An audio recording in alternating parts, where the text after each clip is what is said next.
America, Chef John and Ghetto Gourmet. And these potatoes are all going to be French fries. I've been cutting them up. It's only like 6 potatoes here. And I got a cookie sheet over here. And that's what I'm going to put them on. And we're going to make some French fries from scratch. And then I put them in the freezer. And we've talked about this before. My oil is already heated up. I put some in water and then I took them out again. Alright, so here we go. Alright, those are big bubbles, right? So I want to make the bubbles smaller. So I'll just overload the pan. And that will, which is fine. Because there's no way that all that oil can handle all those potatoes I just put in. Alright, we want little bubbles on our potatoes. I mean, it can't handle the shock. You put that much in, it cools your oil way down. Notice that? Notice all the big bubbles went away and it went back to little bubbles. Even actually hotter in some spots than others. There we go. That's real cool. Alright, so I'm going to let them just gentle simmer and small bubbles. I stepped in something wet. I don't like it. I don't like it at all. I'm in my kitchen barefoot. I don't do that much. I was doing dishes. Alright, here we go. Especially working with oil. Hey! I got me some new shoes. But I still didn't get rid of my kitties. So my kitties still for adoption. Or, you know, I want really good homes. Special kittens who know their name already. So you see, it's on 5 right now, and what I want to do is I want to cook these until they're just a little soft. The bubbles started getting big again, so I turned it down to 4.5. I just want them blanching, basically. Okay, without gaining a crust on them. So you got to keep the oil pretty low. It started picking up some more. I turned it down some more. See the small bubbles?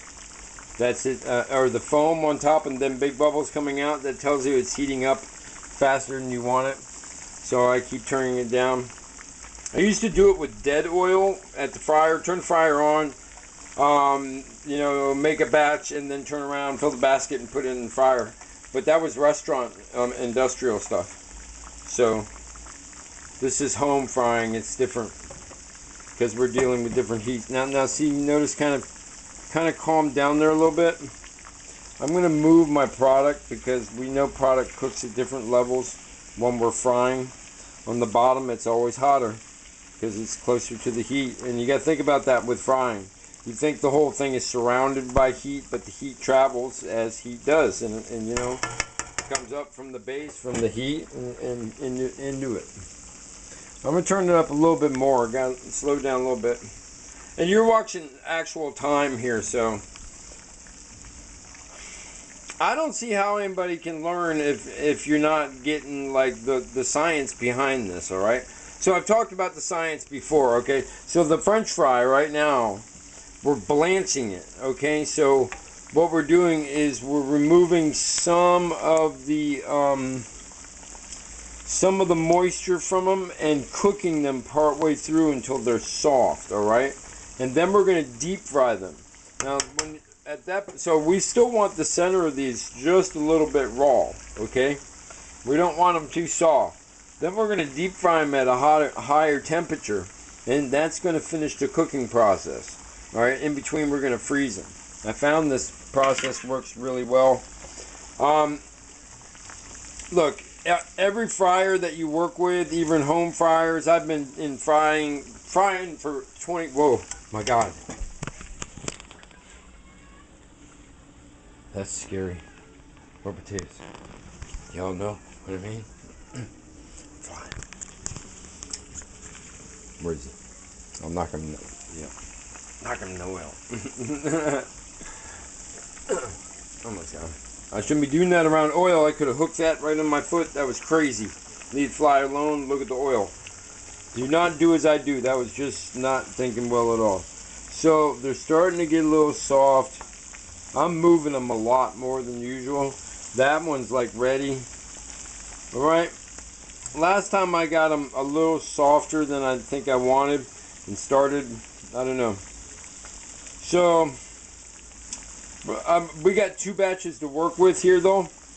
So the next batch I'm going to put in right away, and the oil is going to be not even hot like it was last time. So then this will be interesting to see how much of a difference it'll be if we go from really cool oil, and because this started hot and then we cooled it way down. And I'm going to get a fork. I got a knife right here. It's got water on it. Whoa. Alright, yeah. These are soft enough for me right now. Alright, I gotta put you down. Alright, I'm gonna pull them to the side. Alright. And I'm holding this because this is a lot of weight here at once, alright? And I think you can see me. Yeah, okay. I'm not going to tilt the wok. I'm trying to actually hold the wok flat. And slowly I'm draining all these fries of that oil that's in them. Just holding it above the oil line. Now dump. Alright? I'm going to do it again. And I'm pushing down my left. This is not easy for my dysfunction either. Whoa. Come on, baby. God, my hand doesn't know whether it's upside down or right side up right now. That's crazy.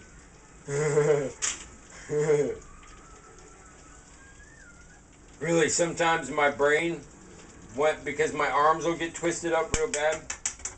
So now we're going to start with that dead, and we're going to turn it to 5. And I'm going to go bam with that batch. Alright, I guess we're making some layers here, huh? Alright, so look at this batch. I mean, we're talking about starting on dead cold with this batch, alright? So each one's going to have a different aspect to it. And thanks for the guy named Harry used to live downstairs.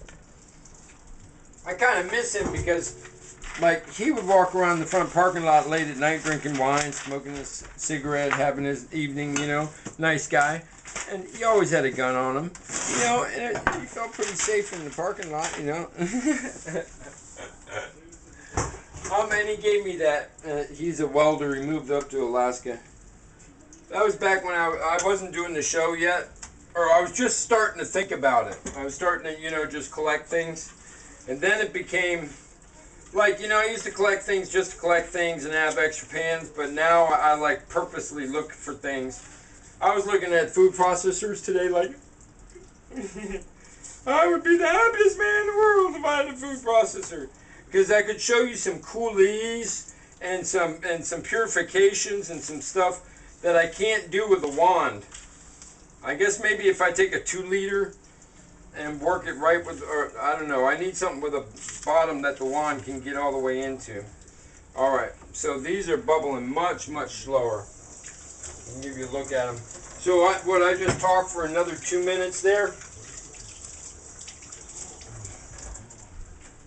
And I have to keep remembering when it's daylight to shut that because you guys can't see me.